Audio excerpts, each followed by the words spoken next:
Basically what this note does is to put together some thoughts on the search for alternatives. What do we mean by alternatives? Alternatives to what?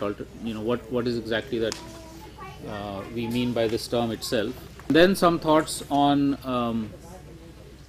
from the understanding of a number of initiatives around the country, some thoughts on what are the crucial kinds of values and principles that are emerging from this.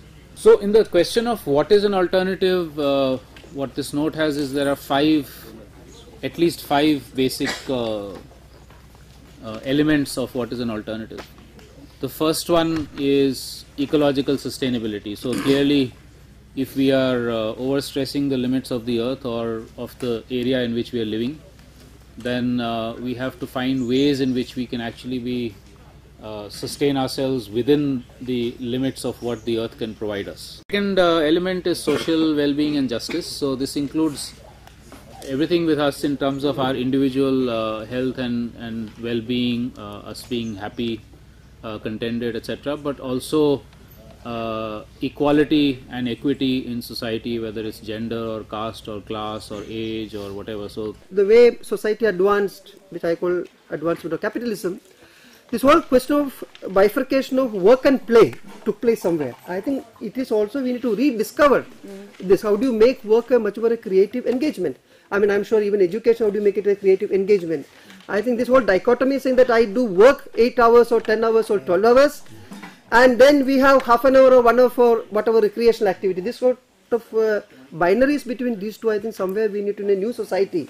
What you're visualizing, how do you combine work and play, creativity and type of thing, and our efforts should be to bring down the number of hours we work. I mean, the society is moving towards the other end, and also the save time, whether individuals or as collectives or as individuals have control over that time. I mean, this is very much true in terms of women's labor today. We bring in a whole lot of labor reducing or efficient technologies, but the women do not have control over the save time for them, because the saved time is then occupied by some other task which is there. So I think this whole question of reconceptualizing work and deconstructing it in terms of men, intellectual and manual, and also what happens to women's labor and male's labor, and I think this is a whole area I think we need to, when we talk about a new society, new doing things, I think this is something which I would suggest we engage a little more with that, and how do you bring it up. The third one is direct democracy. So essentially it's where all of us, wherever we're living, whatever we're doing, we have some control over our lives. We have especially a central part in decisions that affect our lives. It's not left to some corporation or some government somewhere else, but we are part of the very much central parts of the decision making process. And then building on that direct democracy, we have representative or delegated democracy at larger levels. But those units at district, state, national, global, or whatever other units we can think of are actually responding to and accountable to that basic direct democracy unit. Fourth element is economic democracy. So some of the elements of what Stan was earlier talking, so where our economic lives are not dictated by some anonymous market or government or corporation, but that we have, again, just like with political decision making, we also have control over our economic lives. So whether we are producers, consumers, or anything that we're doing, any professions that we have, any occupations that we have, we actually are able to control our own means of production. If we are consumers, we have some say in what we are consuming and what we are paying for it. And ideally, we are actually both producers and consumers. And Stan has added a third thing, that we're also investors. I think we need to have a little more clarity about when we talk about self-sufficiency as a overarching goal or anything. I would rephrase it slightly. I think it is there in the note somewhere, saying that we are not talking about each village being self-sufficient or anything. But I think this whole relationship between the local and the outside. Today what's happening is that there's an unequal exchange taking place between the local and the outside, whether it is the rural versus urban, centralized versus decentralized versus centralized production systems and things. Now, how do you change this relationship between the two, both in terms of financial terms as well as in terms of energy terms? I mean, there is a whole lot of thing. Now, even if you look at this construction, most of the material comes from locally, bamboo or the fiber or other type of use. But we have used strategically some type of steel components for the joinery especially. So what I am trying to say is that rural economy does need certain type of inputs which is coming from some of the centralized thing. They may be fossil material based type of a thing, and I think it is the rural economies or rural people's right to demand certain share from the centralized production systems, which can stabilize the rural economy, especially the type of degeneration which we are seeing. This can work in the whole question of energy sectors. It can work in terms of water. Even if we do watershed development and local water harvesting and things, there may be certain situations where people should get access to water from larger water sources, and basically to supplement and stabilize the local systems. So what I am trying to say is that maybe instead of saying self-sufficiency, self-reliance may be a better term to express this concern, in which the whole relationship between the local and the exogenous can be changed to some extent. And I think we should engage with that, and it can be also part of our transitional strategy. Otherwise, today we tell the rural people that you do with local water harvesting, what is there available and type of thing, and we don't touch some of the centralized system. The way we are asking for the restructuring of the rural systems, the centralized systems also need more equitable and sustainable restructuring. And I think this is a pathway we can do that. If we can connect this two and change the relationship between the two, I think it will opens up a very lot of possibilities. So, and where also the money doesn't play such a overpowering role in our lives. Exactly what Stan was earlier saying. How do you reduce the influence of money, demonetize the economy, build far more relationships of the kind that do not require money? For instance, sharing skills, sharing physical assets that we have, all of that, which anyway happens a lot, but we increasingly tend to actually see that in money terms or exchange it in money terms. So we are here saying that, okay, localization, at least for all the basic needs, we can try and meet our basic needs within a certain local region. That doesn't mean a single village, but it could be a cluster of 20 villages and a town, or even within cities. You can have regional economies of self-sufficiency. The final and fifth element is knowledge and culture. So the idea here is that currently the kind of globalization we have is that there's a lot of cultural homogenization taking place. For instance, language homogenization. So we are the biggest threat to the world right now is to languages. Thousands of languages that are already extinct and more are going extinct. In India alone, we've lost about 400 languages in the last few decades. So as against that, what we're talking about, this element is about cultural diversity, respecting cultural diversity, which means diversity of all kinds, foods, languages, ways of living, ways of clothing, etc., etc. And also knowledge diversity and knowledge democracy, which means that we don't rely on so-called experts to be producing the knowledge, institutions and things like that, but we're all in that sense experts. We're all capable of producing knowledge that is relevant for society, and the generation of knowledge, generation of science and technology, its use, its distribution, its dissemination is all in a democratic framework. Okay, now I think so these are the 5 elements that we've listed here.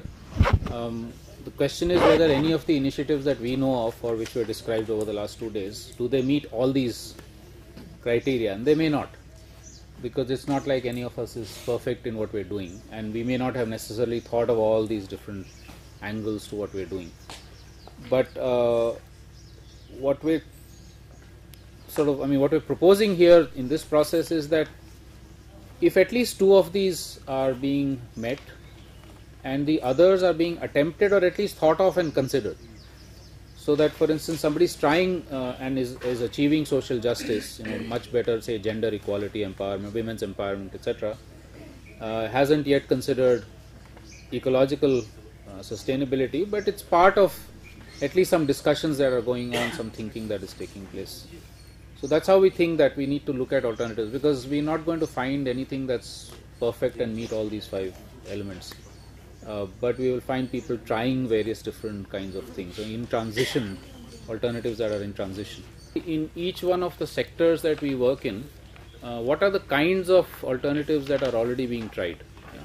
So we've been hearing quite a lot. So with food and agriculture, we know that sustainable farming, organic farming, biologically diverse farming, or for instance with energy, we know small scale solar or wind or biogas, small scale, not the kind of large scale that we're looking at. or if we're talking about social justice and society and peace, then the kinds of initiatives at women's empowerment or Dalit empowerment. Similarly with technologies or with there are all kinds of very interesting either old traditional technologies which can be brought back or new ones that are coming up which are far less damaging to the environment. Or we take examples like the one Stan gave on alternative economies, developing ways in which actually producers, consumers, investors can be together and can be one, and we can actually localize the economy much more. So the whole explanation on this economic democracy of looking at local production and consumption has a different meaning in an urban setting. What it will be, I don't know, but all of us who are working in an urban setting, maybe we should just articulate it in a much better way so that we are included in this. Here, at this point of time, I'm feeling that we are excluded. So, how do we make it more inclusive? Probably we need to articulate the organic form of urbanization, which is linked to the whole process of Vikab Sangam, because quite often in the discussion it came yesterday when we talk about the villages that we tend to romanticize the village life and that kind of perspective.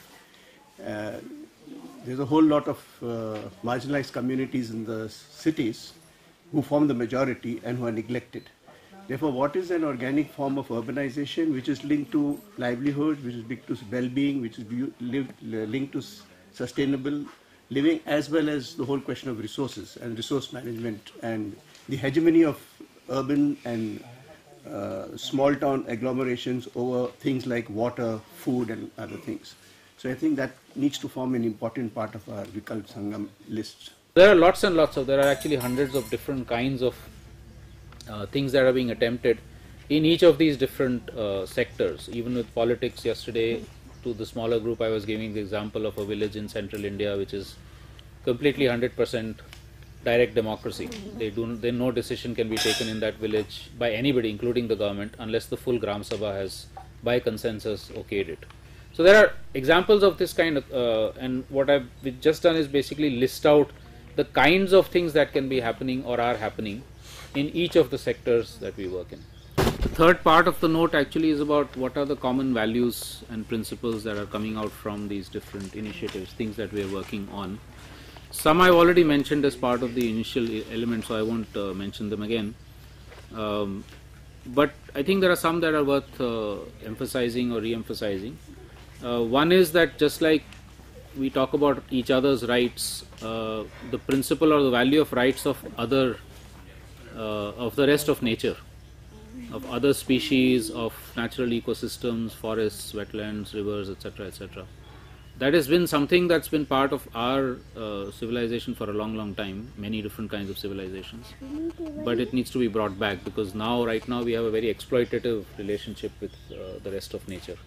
So that's one crucial value I think that is worth bringing back and is coming into many of the initiatives. We always have to have rights with responsibilities. So the right to control power, the right to take decisions, like if I'm a village, if I'm part of a Gram Sabha in the upper part of a river or a stream, and I say I have the right to the water there, which I should, I don't have the right to block all the water such that the village downstream does not get any water. So my right has to be tempered with a responsibility towards other human beings and of course the rest of nature. So rights and responsibilities together. Dealing with the Forest Rights Act is a very good example of where rights have been, for the first time in the history, rights have been granted to Adivasis over forests. They got under the Forest Rights Act. But with it come responsibilities to conserve.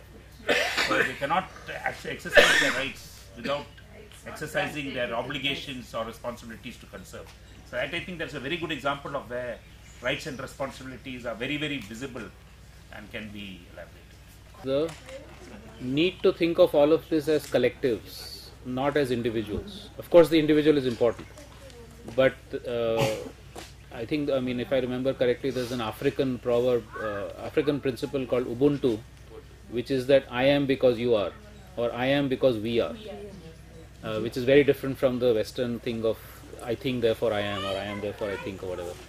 So this thing of being a collective, a community, however we define community, but in some sense we know that we're parts of groups, that it's the groups that make us possible, and therefore thinking of everything as being part of the commons, including our ideas, and the land, the forest, the water, it's not my ideas, it's anything that's coming out of my head is also in that sense a collective product, which is a very difficult one for many of us, is simplicity and sufficiency. So simplicity doesn't necessarily mean that we live in poverty, but that how can we actually live our lives in ways that don't involve more and more and more material accumulation, more and more complexity around us, artificial complexity around us.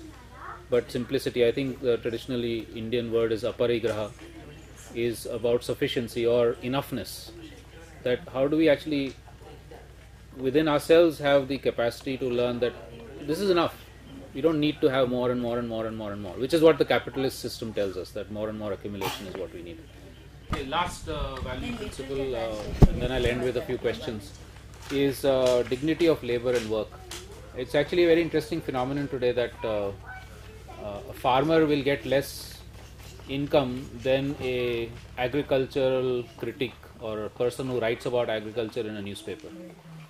Yeah, and you can see this with all the things. So actually bringing back the dignity of physical labor and the equality of physical labor with mental or intellectual labor, again difficult, but I think that should is again something that a lot of people are trying to emphasize in these initiatives. The dignity of labor. This dignity of labor is also an issue that we often get because we work with waste pickers, and waste pickers are generally, and mostly it is Dalits, whether Dalits should continue to clean. Those kind of issues are also coming up, and there we can't say your children should get into the same activity. So how do we articulate these kind of complexity in the issue? These are the two challenges I'm just articulating.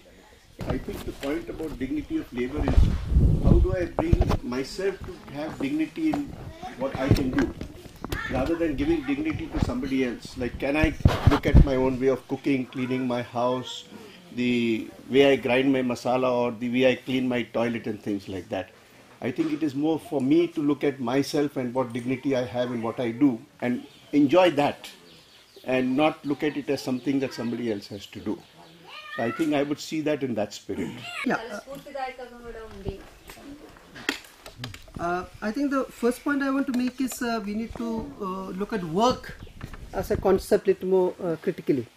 There are references to work there, and I think one of the formulations is that the whole dignity of different types of labor, manual and intellectual labor.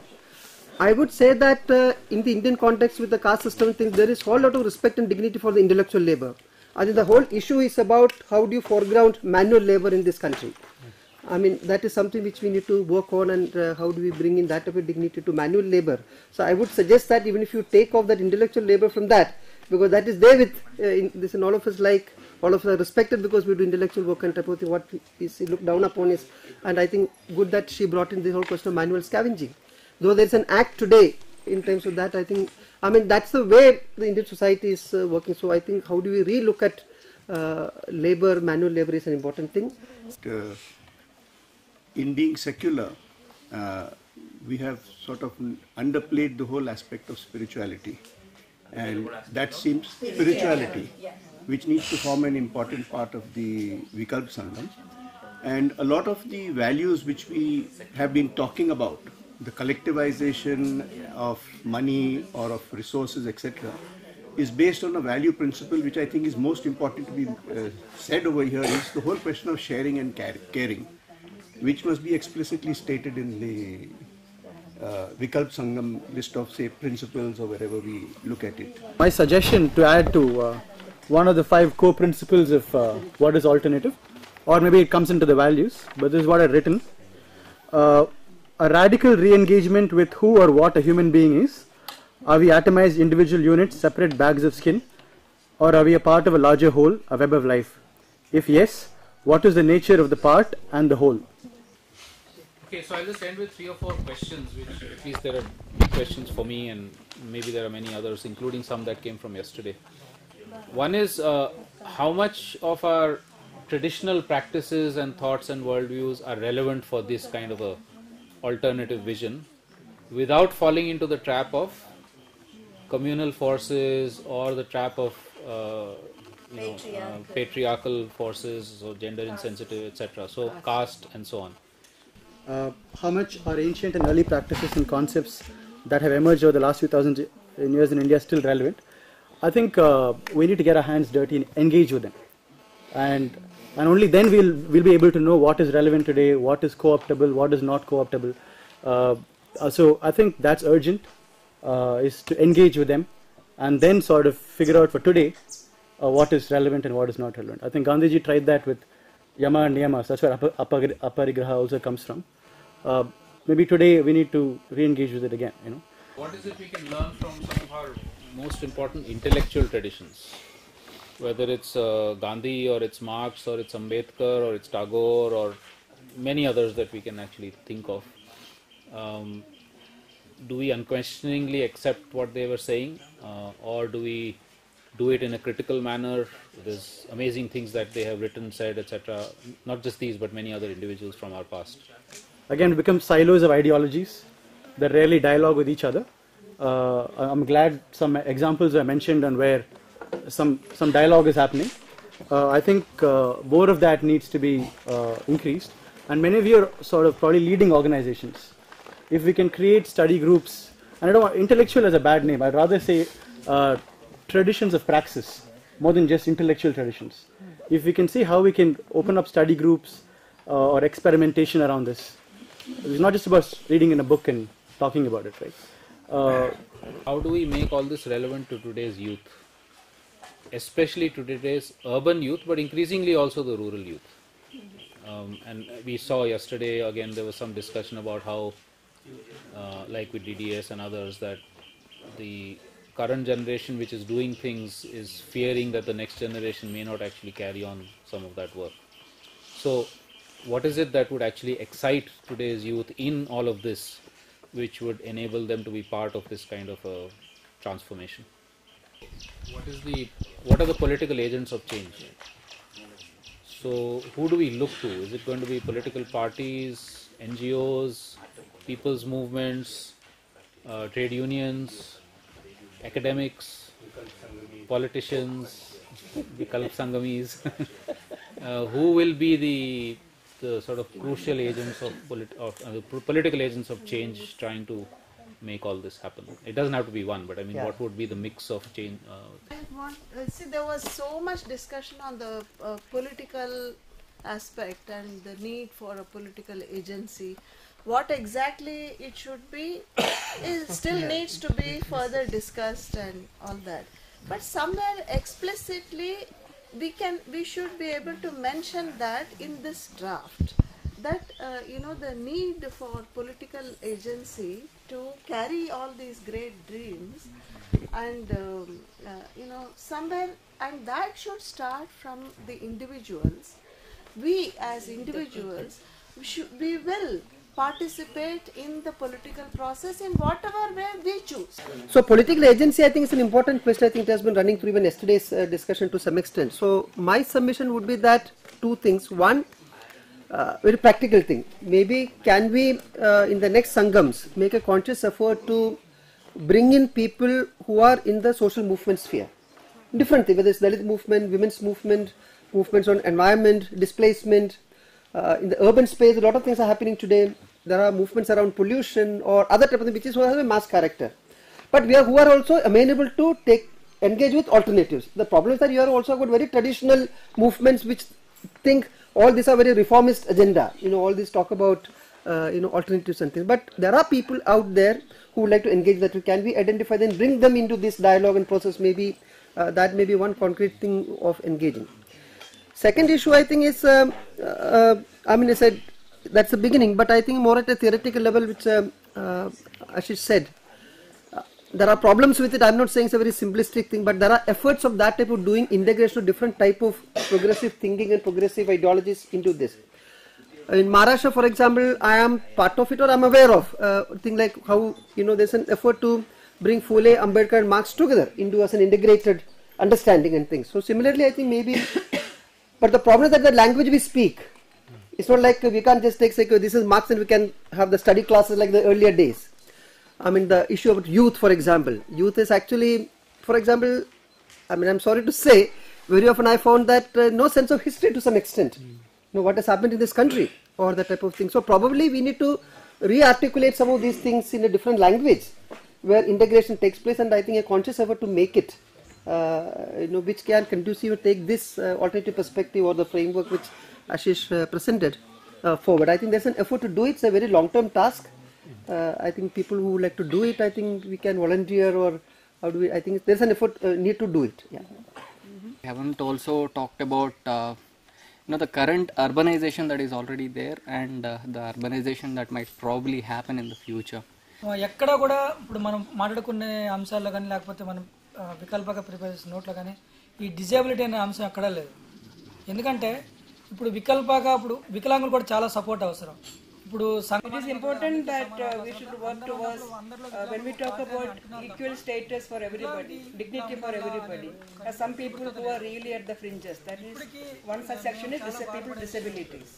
So even our government is not sure how to address us. They call differently abled or physically challenged or handicapped. They themselves are confused about how to address us. So that is the kind of situation. So it is also good that if we can look at in our alternative forum, how can we work out the alternative in such a way that people with disabilities are also they also gain dignity and ప్రశ్నార్థకం అయిపోతుంది. ఈ మనుగడలో మనం వికల్పంగా ఏం చేయగలము, కమ్యూనిటీలో దీన్ని ఏ విధంగా దీన్ని ముందు తీసుకుపోగలం అనే దానిపైన కూడా కొంచెం మనం శ్రద్ధ పెడితే బాగుంటుంది. అలసిన